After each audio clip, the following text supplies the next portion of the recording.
இது குரூப்ல கேட்ட நம்பர் சீரிஸ் கொஸ்டின் இதில் லாஸ்ட் டிஜிட் கண்டுபிடிக்க சொல்லி கொடுத்துருக்காங்க.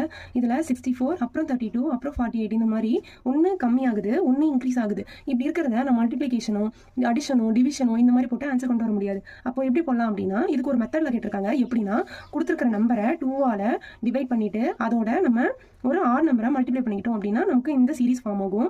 இப்போ 32 கிடைக்குமா, அதே 32வை 2ஆல் டிவைட் பண்ணி அடுத்த ஆர் நம்பர் என்ன 3 இதோட கேன்சல் பண்ணும்போது 16 into 3 அப்போது என்ன கிடச்சிருக்கும் எனக்கு 48ன்றது கிடச்சிரும். அடுத்தது 48ஐயும் 2ஆல் டிவைட் பண்ணி அடுத்த டிஜிட் என்ன 5. அப்போது 5ஆல் பண்ணும்போது 24 into 5 என்ன கிடைக்கும் 120 கிடச்சிரும். அந்த 120ஐ திரும்ப 2ஆல் டிவைட் பண்ணோம் அப்படின்னா 60. இங்கே அடுத்த ஆர் நம்பர் என்ன இருந்திருக்கும் 7 இருந்திருக்கும். அந்த ஆர் நம்பரோட நம்ம மல்டிப்ளை பண்ணுவோமா 60 into 7 = 420. இப்போது 420 divided by 2 into 9 இதுதான் நமக்கு ஆன்சர் கொடுக்க போகுது. 2 இதையும் கேன்சல் பண்ணோம் அப்படின்னா 210. அப்போது 210 into 9 = 1890. இதுதான் வந்துட்டு ஆன்சர்.